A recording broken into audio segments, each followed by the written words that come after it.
일요일 밤에 우리에게 주신 말씀은 에스라 강해 설교로 8장 35절 말씀부터 드리겠습니다.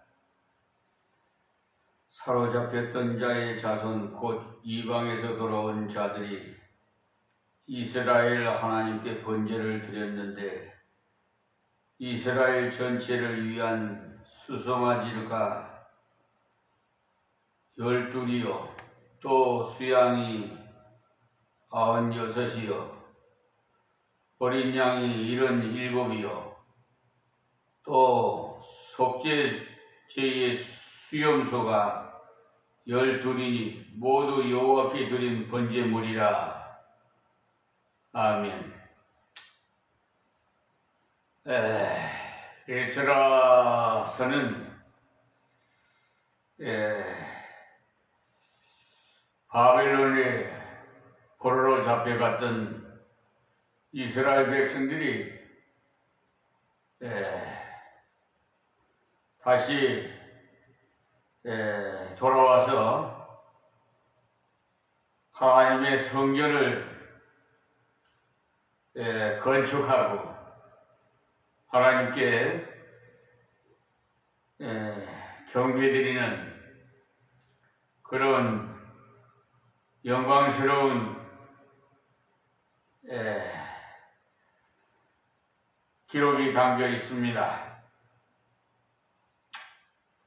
그러니까 너무 감사해서 번제를 드리고 한 지파에 하나씩 드리는 마음으로 수송아지 12를 드렸어요.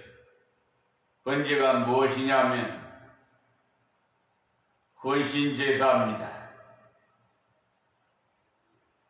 이 제물처럼 우리도 완전히 불태워 하나님께 바치나이다 하고 우리 몸을, 우리 마음을, 우리의 삶을 주님께 완전히 드리고 살겠습니다 라는 그런 의미로 드리는 제사입니다. 이 사람들이 왜 돌아왔느냐면 하나님께 헌신하려고 돌아왔어요.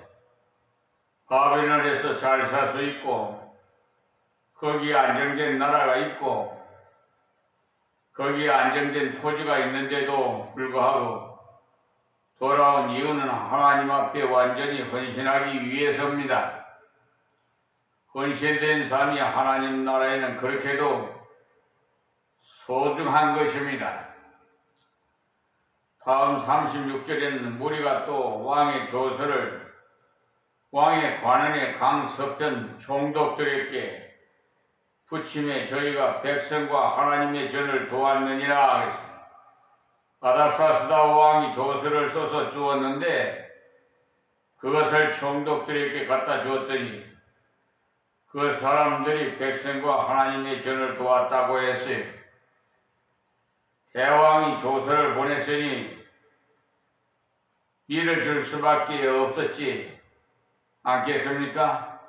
그러니 하나님의 기적이죠. 준비해서 갔더니 하나님께서 모든 일에 합당하게 은혜를 주셨어요. 사람을 준비시키고 또 그 사람들로 봉사를 성경대로 잘하게 하니까 결국은 성경적인 신앙으로 신앙을 개혁시켜 갔습니다.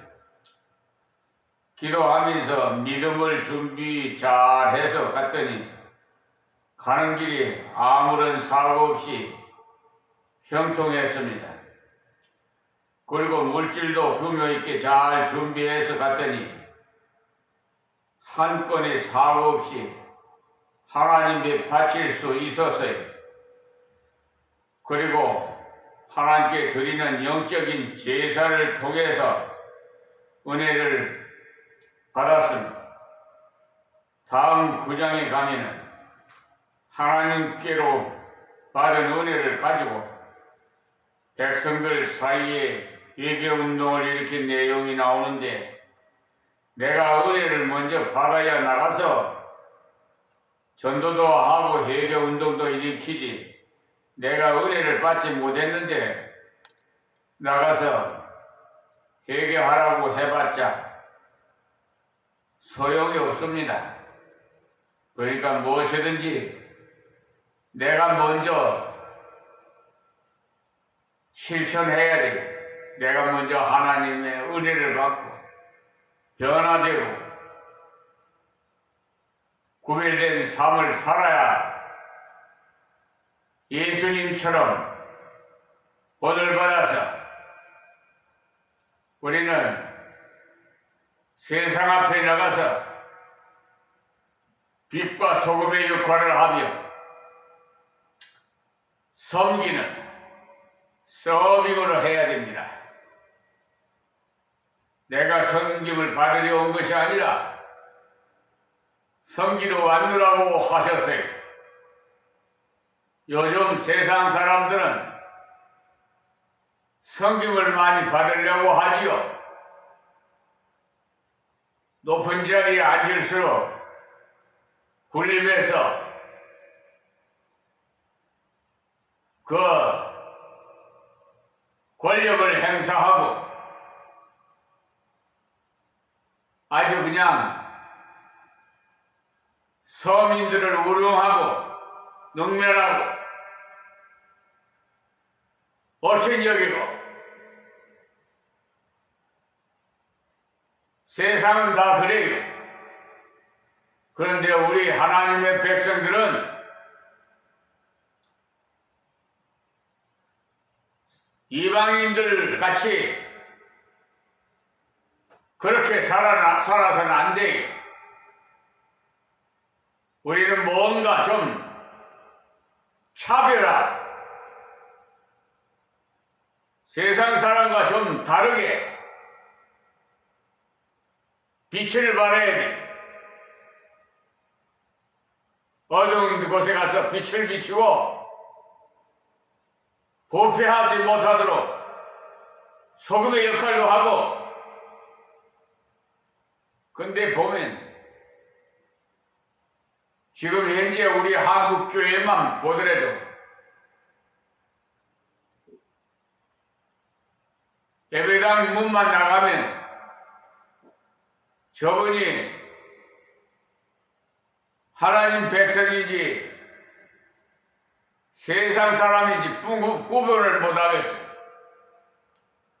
오히려 그냥 세상 사람과 운마가 돼가지고 오히려 어떤 면에서는 더 아주 그냥 강팍하고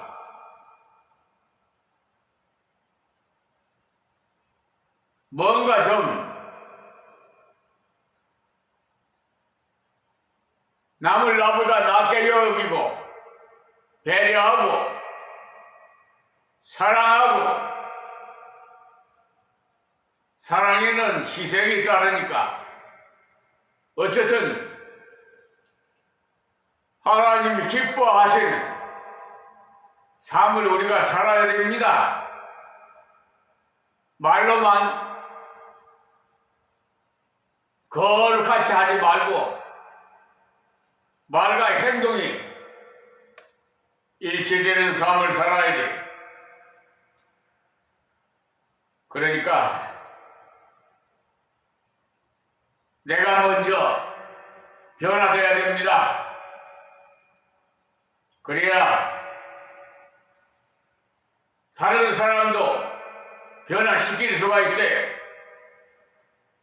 그래서 돌아와서 회개 운동을 일으켰더니 큰 역사가 일어났습니다.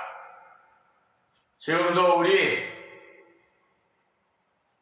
이 에스라 시대 모양으로 돌아갑시다. 이 말씀을 기억하시고 여러분들도 꼭 준비된 사람이 되어서 준비된 은혜를 받으시기 간절히 기원 드립니다.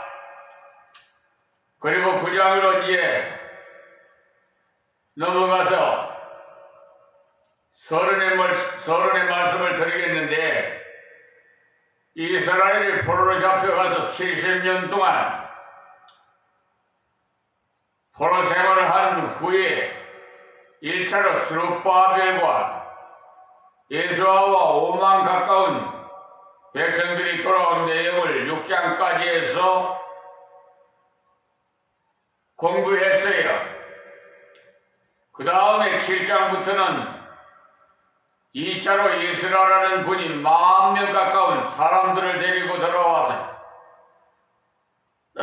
그 다음에 느헤미야서는 3차 포로에서 돌아오는 내용을 기록하고 있는데, 어쨌든 이스라엘이 포로로 잡혀갈 때도 3차로 나누어서 잡혀갔고, 돌아올 때도 3차로 나누어서 돌아왔는데, 1차로 돌아온 분들은 돌아와서 성전을 짓는 일을 했고,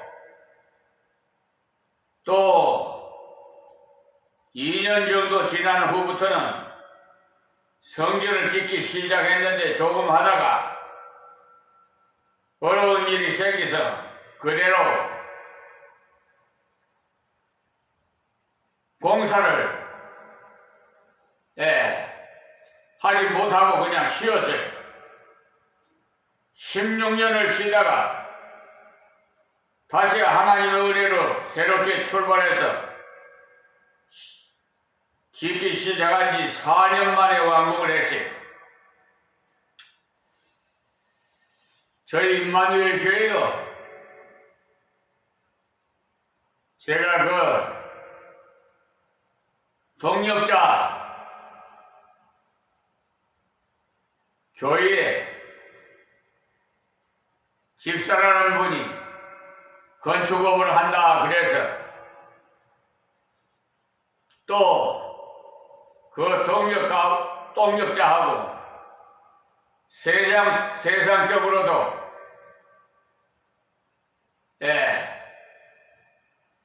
집안 가까웠고 그런 관계라서,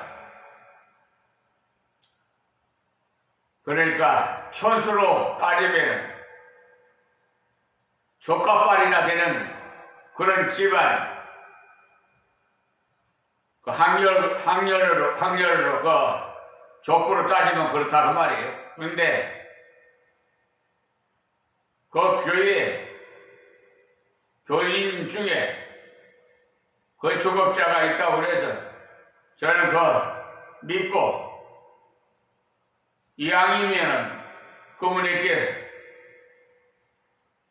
맡겨야 되겠다는 생각에서 소개를 해서 맡겼는데, 알고 보니까 이분이 건축업을 하는 사람이 아니라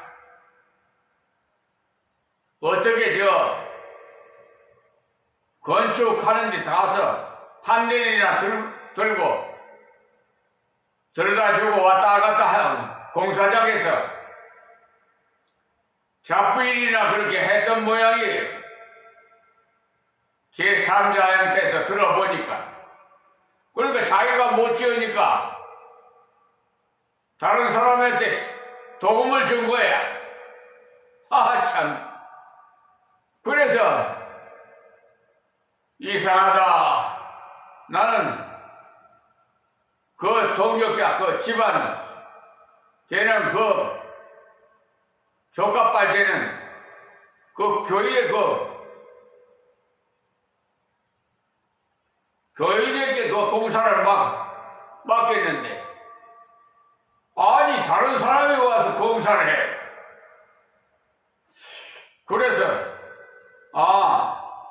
처음에는 모르고 저 사람들의 임무로 시키는 것 보다 했더니 나중에 알고 보니까 도금을 맡아가지고 한다는 거예요. 그러니까 계산적으로 보면 그때 당시 800만 원 돈이나 그냥 상쳤어요. 그냥 완전히. 그건 못된 짓거리를 한 거예요. 그렇게 속인 거예요. 그래, 나는 그분에게 돈을 줬더만 그분은 도금한 자에게 돈을 줘야 공사를 할 텐데, 그 도금 한 사람은 돈이 안 들어오니까 그분이 아마 도금 준 사람한테 가서 돈을 달라니까 안 주니까 나한테 왔어요. 나한테 찾아와가지고 목사님 돈 안 줬습니까? 그래. 아니 나 돈 줬는데 돈이 안 들어왔다는 거예요. 그래 돈 안 받고 일을 못 하겠다는 거예요. 이게 웬일입니까? 기초를 해가지고 어느 정도 한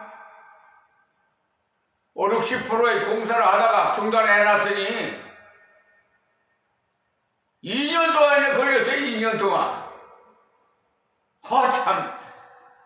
그래. 그냥 방치해 놓은 거예요. 그냥 돈 안 받고는 못 하겠다고.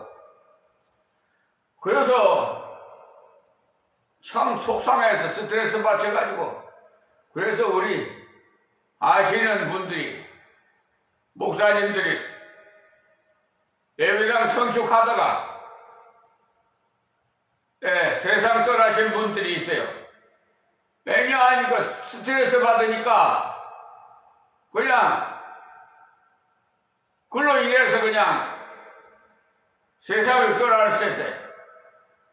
정말 뭐 세상 사람같이 그냥 치고받지도 못하겠고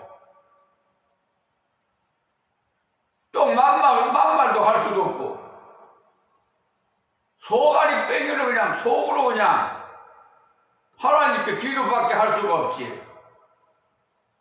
그랬지. 기도하다가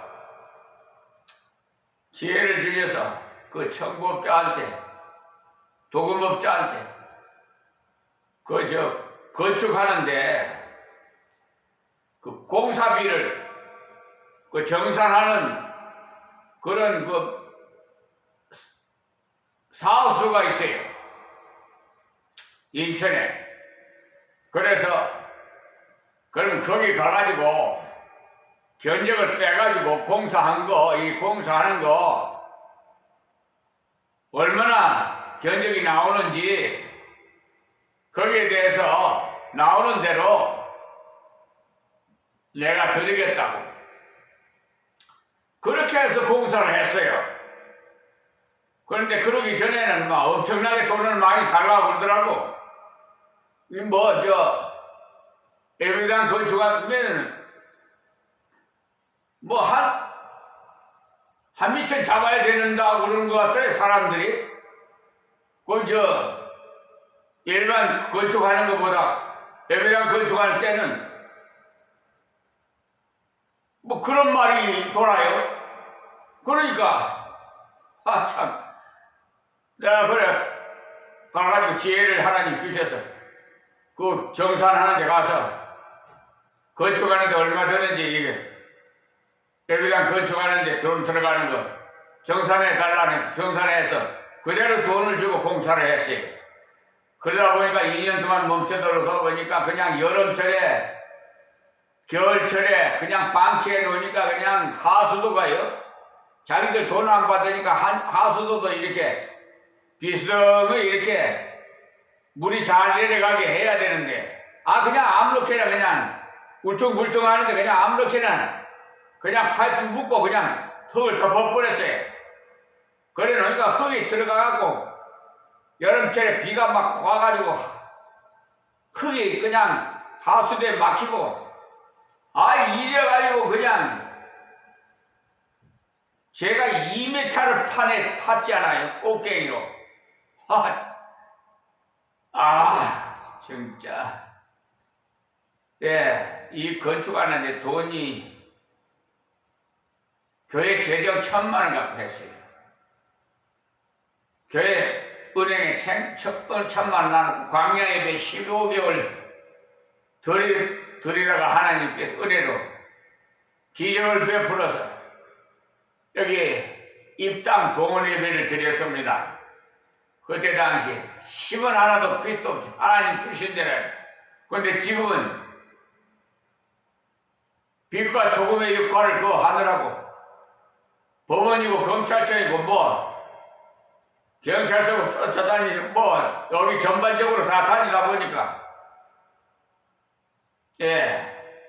그뿐만 아니라 다른 행정 뭐 그러다 보니까 경주가 많이 났어요.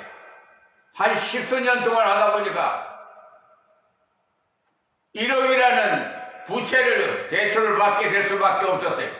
근데 그 대출을 상환하라고 그래서 독촉을 해가지고 사정을 해서 지금 조금 밀어놨는데 속히 상환하라고 그러는데 그래서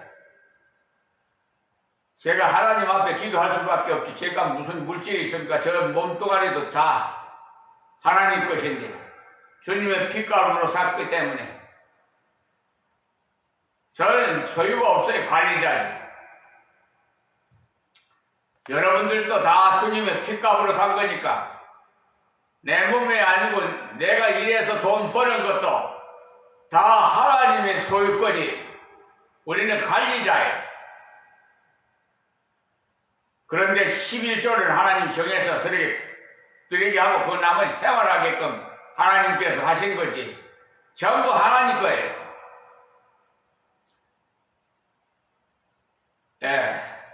구체적으로 말씀드리면 그렇다는 말입니다.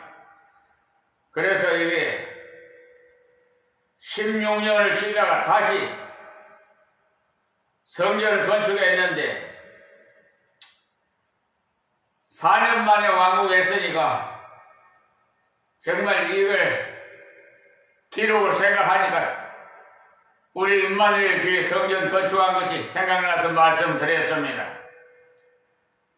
그러니까 포로에서 돌아온 지 22년 만에 성전이 완공된 셈이 되겠습니다.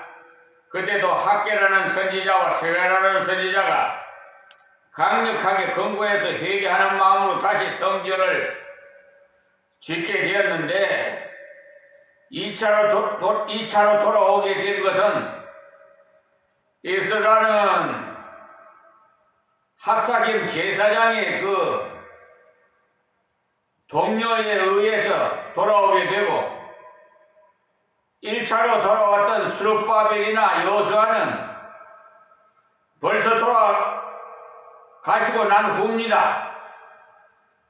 그래서 약간의 신앙의 구심점이 흐려져서 성전은 지어놨지만 말씀 교육과 진정한 예배가 드려지지 않고 우상 숭배에 빠지는 사람들도 나오게 됐어요.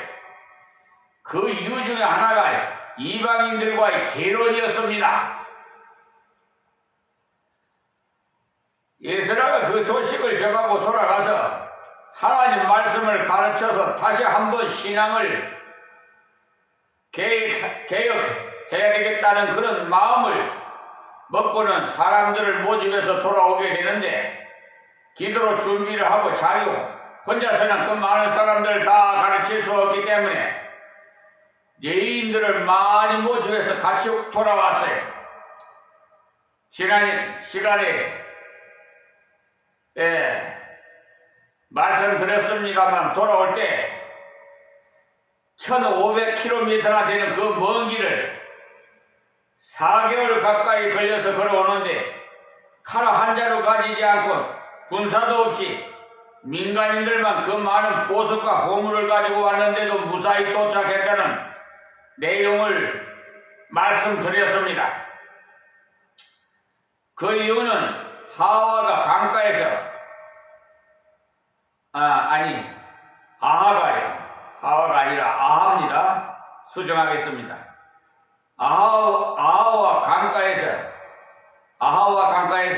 하나님 앞에 금식하면서 하나님의 그 은혜의 궁유를 구했더니 하나님께서 그 길을 평탄케 인도해 주셔서 어린이들과 부녀자들까지 전부 무사하게 도착을 했다고 했어요. 그래서 다 도착해서 너무 감사해서 하나님께서 가져온 모든 예물을 드리고 번제를 드렸다고 했습니다. 번제는 하나님의 뜻대로 살아드리겠다는 헌신 제사입니다. 그래서 지금 이 말씀의 내용은 그 땅에 있던 방백들이 보고를 했다는 내용인데, 그 문제는 신앙 문제이기 때문에 제사장이나 선지자가 와서 이스라엘 이 나라가 큰일이 났습니다라고 보고를 해야 되는데, 방백이 보고했다는 것이 특이한 일입니다. 1절 말씀 보겠습니다. 9장 1절. 이일 후에 방백들이 내게 나와 가로되 이스라엘 백성과 제사장들과 레위 사람들이 이 땅 백성과 떠나지 아니하고 가나안 사람이 헷 사람과 브리스 사람과 여보스 사람과 암몬 사람과 모함 사람과 애굽 사람과 아모리 사람이 가증한 일을 행하며 그랬어요. 행하여. 그러니까 이 일 후라는 것은 감사하고 하나님께 제사를 드린 후를 말합니다. 방백들은 그때 이스라엘을 다스리던 행정관들이에요. 그 사람들이 보고한 내용이 지고아를 막론하고 죄악에 빠진 사람들이 너무 많다는 내용입니다. 그 중에 특히 할 만한 사람은 제사장들과 레위인들마저 이방인들이 행하는 가증한 일을 했다는 겁니다. 제사장들이라는 것은 지금으로 말하자면 목사님들입니다. 심지어 대제사장인 여호수아의 손자까지도 그런 짓을 했어요. 요즘 보면 성추행이란 말이야. 네? 더러운 짓거리들 하는 거. 하나님 돈을 횡령이나 하고. 네? 하여튼 그런 하나님 보시기에 죄악된 일, 악한 일만 했다 이 말이에요. 그런 제사장이 뒤에 보시면 그 이름들이 다 나옵니다. 사실 제사장들은 레위인들도 이스라엘 백성들 속에 다 포함이 돼요. 그럼에도 불구하고 제사장들과 레위 사람들이라고 다시 한번 강조한 것은 백성들에게 그런 죄가 만연되었는데 그 중에 제사장들과 레위인들이 포함되었다는 것을 특별히 강조하기 위해서입니다. 하나님께서 이스라엘 백성들을 가나안에 들어가게 하셨을 때 부탁한 말씀이 있는데 한번 찾아보겠습니다. 신명기 12장을 한번 열어보세요. 신명기는 가나안에 들어가기 직전에 가나안에 들어가서 살 때 어떻게 살라는 명령을 주신 말씀이에요. 12장 29절에서 30절입니다. 네 하나님 여호와께서 네가 들어가서 쫓아낼 그 민족들을 네 앞에서 멸절하시고 너로 그 땅을 얻어 거기 거하게 하실 때 너는 스스로 삼가서 네 앞에서 멸망한 그들의 자취를 밟아 올무에 들지 말라. 또 그들의 신을 탐구하여 이르기를 이 민족들은 그 신들을 어떻게 위하였는고 나도 그와 같이 하겠다 하지 말라 그랬어요. 왜 하나님께서 이스라엘 백성들에게 가나안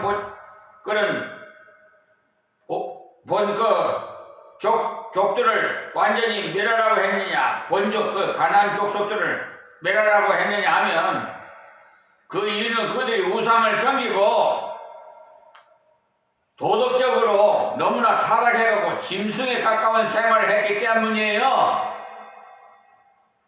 짐승이 어때요? 개가 이게나 저게나 그냥 교배를 하지요.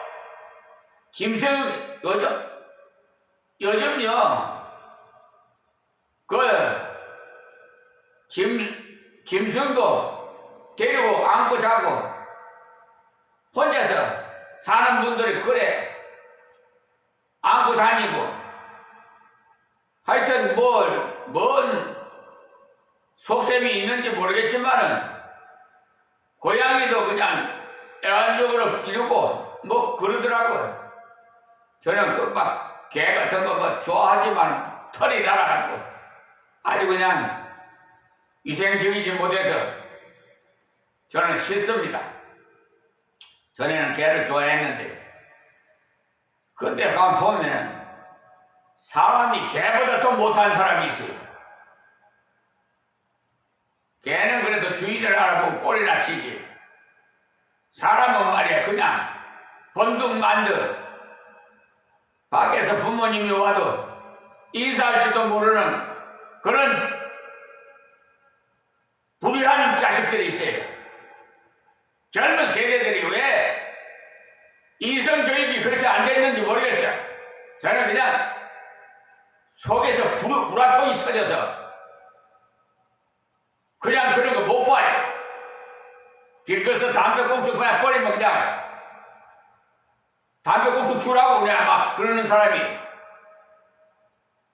여기가 뭐 휘통이냐가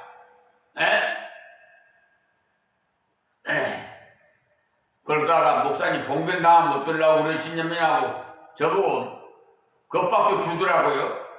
그래서 심지어 그 사람이 뭐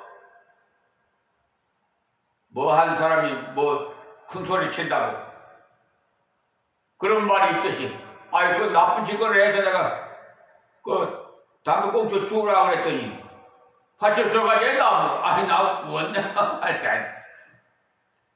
터미널에서 그래. 만약에 사람들이 많이 안 있었으면 아마 정말 봉변당할 뻔했을지도 몰라요. 아니 근데 저는 뭐 그런 거 겁 안 내요. 두려운 사람 하나도 없어요. 하나님 외에는 저 법관들, 판사들, 재판 법정에서도 제가 빵빵거리는데 왜 사기 재판을 하냐고. 법관 앞에서도 저 검사 앞에서도 이게 수사라고 하는 거냐고 막 호동을 치면 검사가 아니 부안 수사 내리겠습니다 이래요. 여기서도 어때? 교회에서도 아유 저 건축을 하는데 당신이 이 교회 목사예요? 그러더라. 젊은 형제가 우통을 벗어제치고 둘이서 와가지고 턱 밑에까지 막 와가지고 곧 그냥 뭐 어떻게 하려고 그러더라고. 그래서 제가 그 사람들하고 뭔 말 해야 됐어요. 속으로 주여 이들이 몰라서 이런 짓을 하니 하나님 용서해 달라고 기도를 했죠. 마음속으로. 그랬더니 이분이 아무 그 대응도 안 하니까 제발로 그냥 도망가듯이 가버리더라고. 그 후에 만나면 예수 믿으라고 그러랬더니 뭐 어떻게 얼굴도 제대로 안 봤기 때문에 누가 누군지도 모르지만 그 후에 몰라서 못 만났습니다만 어쨌든 그분들은 나를 봤는지만 이 동네에서